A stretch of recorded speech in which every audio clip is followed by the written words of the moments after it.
Welcome to Business Book Daily.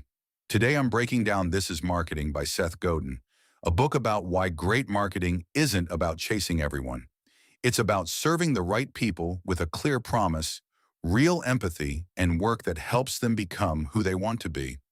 I'll cover the big idea, the practical business lesson, and 3 sharp insights you can use right away. Let's get into it. But first, a word from our sponsor. Want to sell more without adding fixed payroll? A lot of smart operators hire commission-only reps, experienced sellers who get paid only when they produce results.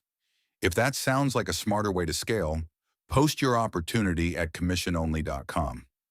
Thousands of motivated reps are actively looking for performance-based roles right now. Commissiononly.com. Today's book is This is Marketing by Seth Godin. Godin is a best-selling author, entrepreneur, and marketing thinker known for his work on permission marketing, tribes, and modern business communication. His core argument is simple. Great marketing isn't about shouting louder, chasing everyone, or tricking people into buying. It's about understanding a specific group of people and helping them make a change they already want to make. That's what makes the book useful. A lot of companies still think marketing means getting more attention, more clicks, more views, more impressions, more followers. But Godin's point is that attention alone doesn't build a business. Trust does. The practical lesson is this. Better marketing starts when you stop asking, how do we reach everyone? And start asking, who is this really for? Most businesses waste time trying to appeal to too many people. They water down their message, copy competitors, and chase audiences who were never likely to care. The result is marketing that sounds safe, broad, and forgettable. Godin pushes against that. He says strong marketing begins with empathy. You need to understand what your customers believe, what they fear, what they want, and what change they're trying to make. One of the strongest ideas in the book is the smallest viable audience. Instead of trying to reach the biggest possible crowd, start with the smallest group of people who can support your business and truly care about your work. That does 2 useful things. First, it makes your message clearer. Second, it forces you to serve real people instead of some vague imaginary market. If you're speaking to everyone, your message usually gets weaker. If you're speaking to a specific customer with a specific problem and a specific hope, your marketing gets sharper. Another key lesson is that marketing is about change. Customers don't just buy products, they buy a different outcome. A gym doesn't just sell workouts, it may sell confidence, discipline, strength, or belonging. A software company doesn't just sell features. It may sell control, speed, fewer mistakes, or peace of mind. A consultant doesn't just sell advice. They may sell clarity, better decisions, or the feeling that the business is finally under control. That's why features alone usually aren't enough. Good marketing explains what changes after someone buys. Godin also shows that people buy based on worldview.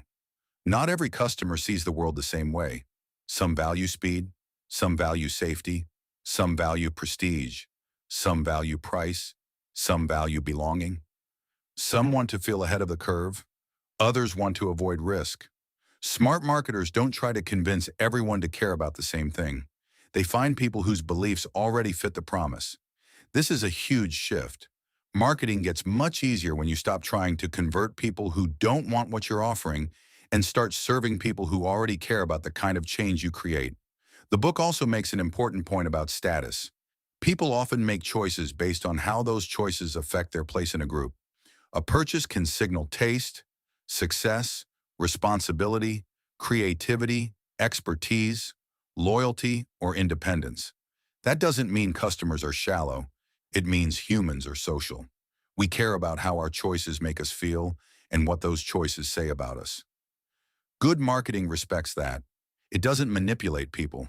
It understands the identity they're trying to protect or build. Another big lesson is that trust beats attention. Attention can get someone to look once. Trust is what makes them buy, return, refer, and stay. A business builds trust by making a clear promise and keeping it, not once, not only when it's convenient, consistently. That means your website, emails, sales calls, product experience, customer service, and follow-up all need to tell the same story. If every part of the business says something different, customers have to work too hard to understand you. So how do you apply this? Start by narrowing your audience. Don't define your customer as anyone who needs this. That's too broad to help you. Describe the people who are most likely to care deeply. What do they already believe? What problem are they trying to solve? What would make them feel seen, understood, and respected? Next, define the change you create. Don't stop at the product or service. Ask what's different for the customer after they work with you. Are they more confident, more efficient, more prepared, more trusted, more in control, more connected to a group they want to belong to? Then sharpen your promise.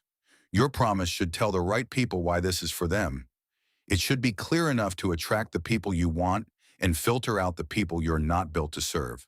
That's not a problem. That's the point. If your message is so broad that nobody disagrees with it, it may also be too broad for anyone to care about it. After that, remove vague claims from your marketing.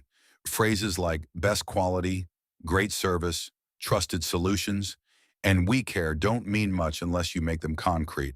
Show what you do, who it helps, and why it matters. Then think about status. Ask what your customer wants to feel after choosing you. Do they want to feel smart, safe, generous, successful, creative, responsible, independent, or ahead of the curve? Your marketing should speak to that identity without sounding fake or pushy. Finally, stop chasing empty reach.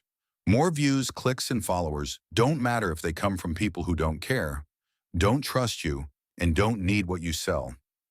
A smaller audience that believes in your work is usually more valuable than a large audience that barely notices you. Now, here are 3 insights worth sharing. First, the best marketing doesn't start with attention. It starts with empathy for a specific group of people and the change they're trying to make. Second, weak marketers ask how to reach everyone. Strong marketers ask who the work is truly for and what promise those people already want to believe. Third, customers don't only buy products. They buy identity, status, trust, and the feeling that someone finally understands what they're trying to become. Today's closing sponsor is memoirghostwriting.com. Many of the best business books start as ideas leaders have been refining for years. Memoirghostwriting.com works with founders, executives, and industry experts to turn those ideas into polished business books that build authority, attract leads, and open doors. They handle everything from interviews to writing, to editing, to publishing. If there's a book in your head that should already be helping your business, learn more at memoirghostwriting.com. That's it for today. See you next time.